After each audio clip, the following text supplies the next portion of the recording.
What do I do when I'm broken? When I'm broken, I relish it. That's what I'm gonna do. I'm gonna use it. Because if I'm broken, then I just found my limitations. And until I know what my limitations are, how can I push them? How can I get better? But once I see it, once I feel it, once I see where I was broken, then I can attack that weakness.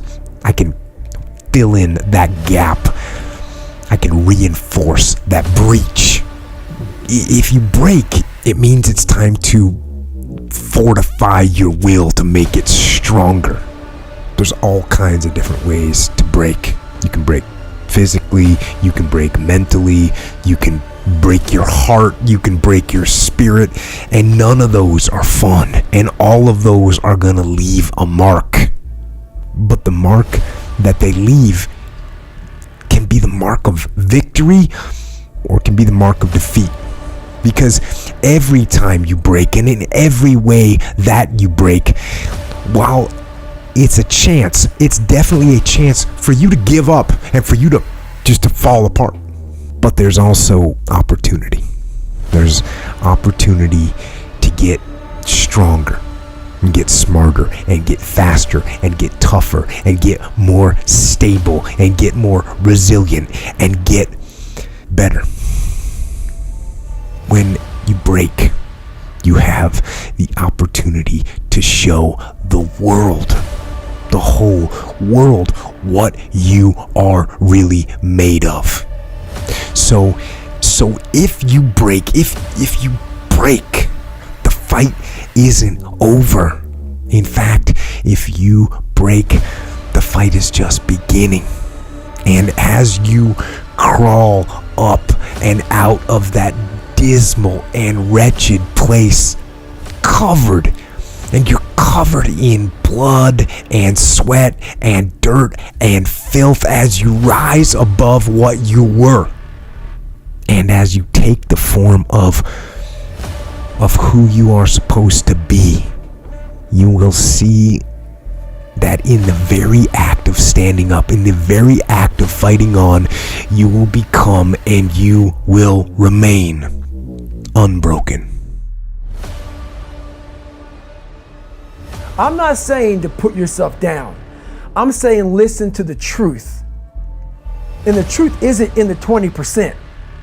The truth is in this other part of your brain saying, look, man, you're wasting a bunch of percentage here. We have 80 more percent that we're not tapping into, because in this other 80% is suffering, pain, failure, self-doubt, darkness, and then a whole bunch of light. So a lot of us know that. I can get over here, but over here, man, this is much better, because I gotta go through this journey that is not fun. This from 20 to 100%. So we decide to live over here. So everybody goes, how do you do that? You know exactly how to do that. You know exactly, it's not a magic trick. There's nothing I talk about in that book that's a magic trick. It's all back down to a very primitive mindset of we just have to do. It's like breathing. Breathing becomes normal. Like we don't even know that we're doing it. That's how you have to live your life. When that alarm clock goes off at 4 or 5 in the morning, your mind says no. You just say, it's just what we do. It's what we do now. Because to get to where you want to go, the amount of pain involved, I'm not saying physical, I'm not saying you got to break yourself off.